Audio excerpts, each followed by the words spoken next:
Video में जो आपको बताया है उसी के क्रम तारतम्य में आप दूसरा वीडियो देखिए, कंस्ट्रक्टिव इंटरफेरेंस।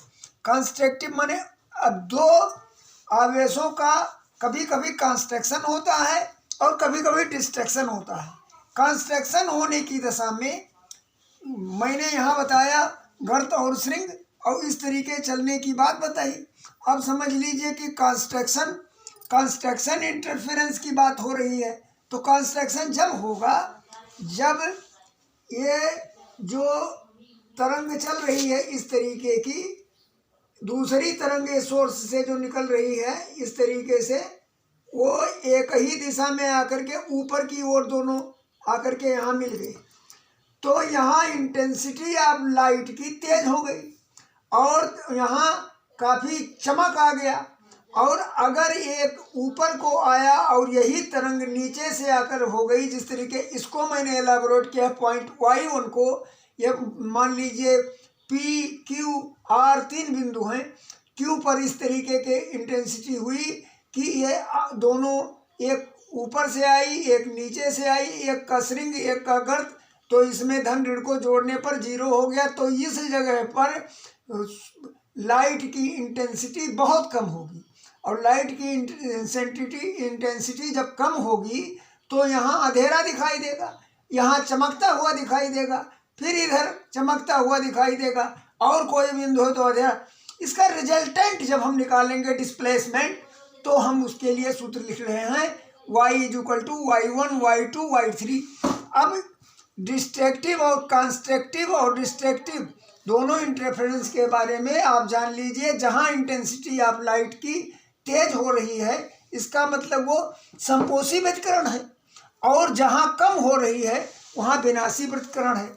ये समझ लीजिए। अब आगे देखिए, expression of the resultant intensity in the interference and condition for the constructive and destructive interference.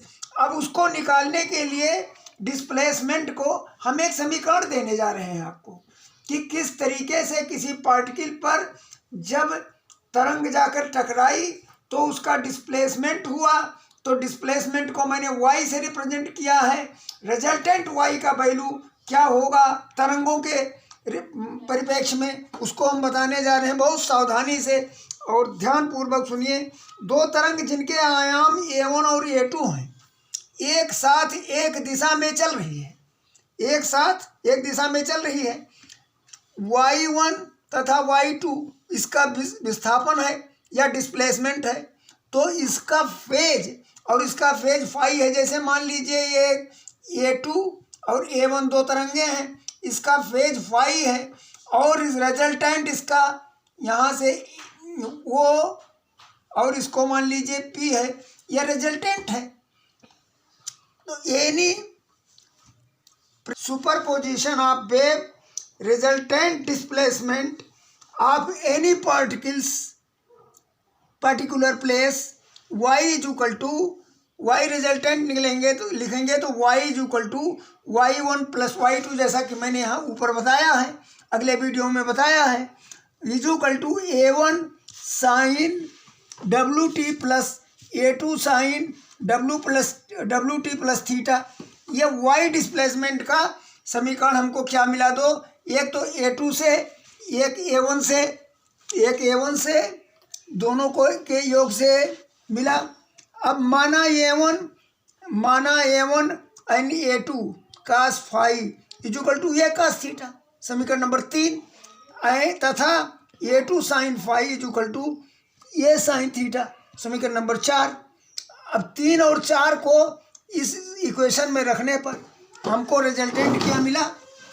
a sin wt + a2 sin wt cos phi + a2 cos wt + sin phi. अब इसको देखें, a1 + a2 cos phi में से sin wt common ले लिया और इसमें से इसको ऐसे लिख दिया। अब ये जो मैंने माना है, ये और थीटा ये नए नियतांक हैं, इनको हमने यहाँ मान लिया कि a1 + a2 cos phi = a cos theta and a2 sin phi = a sin theta. इसको सब्स्टिट्यूट कर रहे हैं इस इक्वेशन में। तो जब सब्स्टिट्यूट करेंगे तो हमको मिलेगा y is equal to A cos theta sine W T plus A sine theta cos W T. आप ये नहीं समझ पाए होंगे कि कैसे A two sine W T plus phi को एक्सपेंड किया जब मैंने, तो इधर लिख दिया A two sine W T और कास फाई। यह ट्रिग्नोमेट्री का एक सूत्र है जिसमें sine theta plus cos sine theta cos theta plus cos theta plus sine theta, इस तरीके का एक सूत्र है जिसको आपको अगली कक्षाओं में 10 में बताया जा चुका है। उसको स्मरण कीजिए और उसी के आधार पर यह लिखा गया है a1 plus a2 cos theta sine W T plus a2 sine theta cos W T. अब इसको मैंने 3 और 4 में रख दिया जब, तो ये बन गया ये cos theta plus A cos theta plus sine W T plus A sine theta cos W T. यह इसको शॉर्ट में लिखने के लिए यही ये सूत्र है। इसको हम इस तरीके भी लिख सकते हैं y is equal to A sine W T plus theta. यह तरंग का समीकरण है जिसका आयाम a है।